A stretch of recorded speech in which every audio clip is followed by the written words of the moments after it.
Hello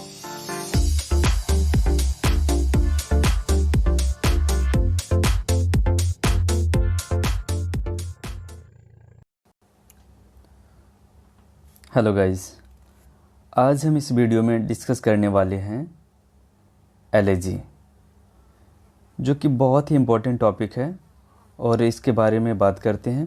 तो सबसे पहले जानेंगे कि एलर्जी वर्ड आया कहाँ से और इसका मतलब क्या होता है। तो सबसे पहले एलर्जी एक ग्रीक वर्ड है। ग्रीक से लिया गया है, एलेगोस से एलर्जी बना और इसका मतलब होता है, एलेगोस का मतलब लेमेंट करना, शोक प्रकट करना, किसी के डेथ पे विलाप करना। मतलब सैड सॉन्ग, स्पेशली किसी भी व्यक्ति के का अगर डेथ हो जाए और उस पे जो लिखी हुई पोएम या तो सॉन्ग, उसे हम कहेंगे एलर्जी। जैसे हम कहेंगे elegy is a poem of serious reflection, usually a lament for the death. किसी भी व्यक्ति के डेथ पे लेमेंट करना, विलाप करने वाली पोएम को हम लोग क्या कहेंगे? एलर्जी, जो एक सीरियस रिफ्लेक्शन देता हो। अगर इसमें सीधा से कहा जाए कि वैसा पोएम जो किसी के डेथ पे लिखा गया हो, मॉर्न पे लिखा गया हो, उसे हम एलर्जी कहेंगे। एलर्जी बेसिकली 2 टाइप्स के होते हैं, एक सिंपल और दूसरा होता है पेस्टोरल।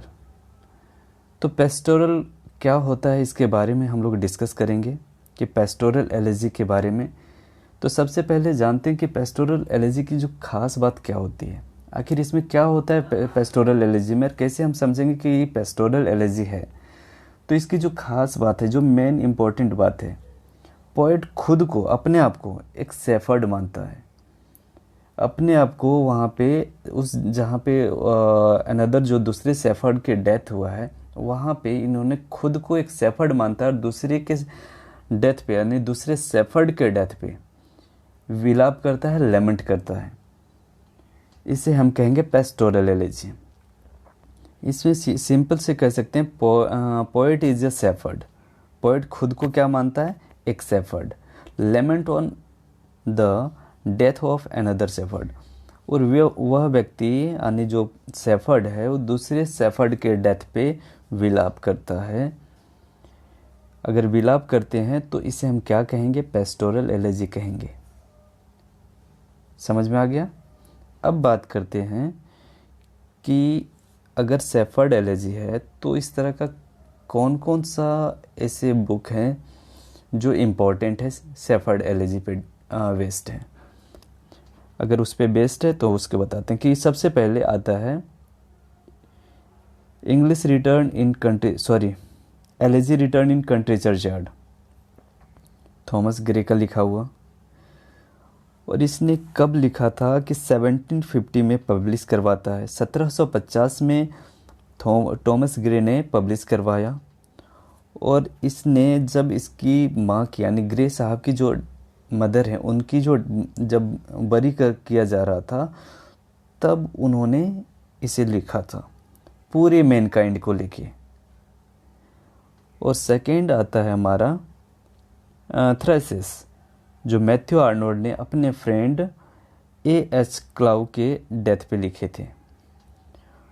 और जो मैथ्यू आर्नोल्ड का जो फादर है, इसके आइडियल, मैथ्यू आर्नोल्ड के आइडियल इसके पिता थे, फादर थे। और उसके जब डेथ हुई, इसके पिताजी का जब डेथ होता है, जब इसके फादर का डेथ होता है, तो उस अपने फादर के डेथ पे इन्होंने जो एलर्जी लिखा था, वो रग्बी चैपल के नाम से जाना जाता है, रग्बी चैपल। और जो दूसरा है W.H. आर्डन ने, जब W.B. इट्स का डेथ हुआ था, तब इन्होंने इस W.B. इट्स को प्रेज करने के लिए, उसको श्रद्धांजलि देने के लिए, इन्होंने on the death of W.B. It's. अब बात करेंगे हम इन मेमोरियम, जो 1850 में पब्लिश करवाया था टेनिसन ने।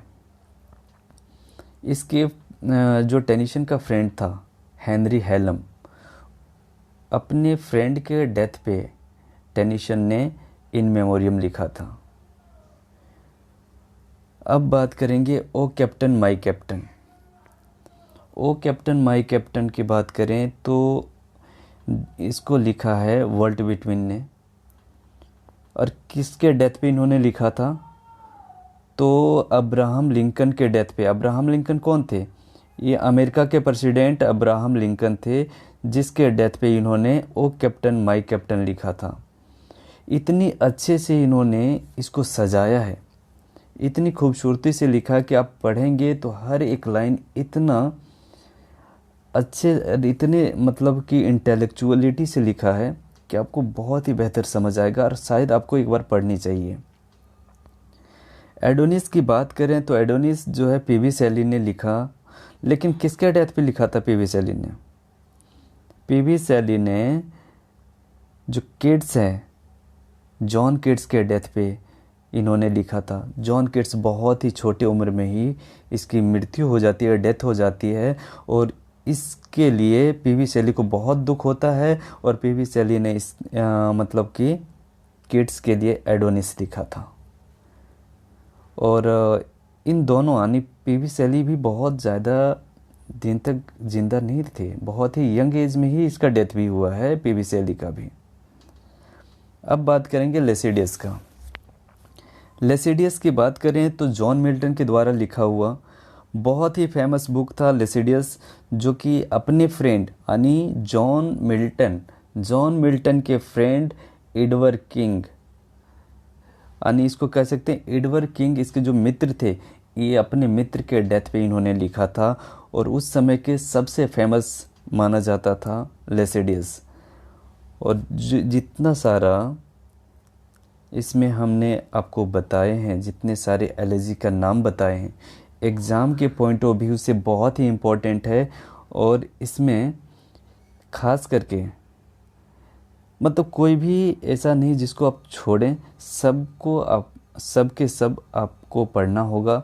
और इसी वीडियो में धीरे धीरे आगे बढ़ाते रहेंगे और आप लोग हमारा वीडियो को देखते रहें, और मैं अच्छे से समझाने का कोशिश करूँगा। तो धन्यवाद पूरी वीडियो देखने के लिए। Thank you.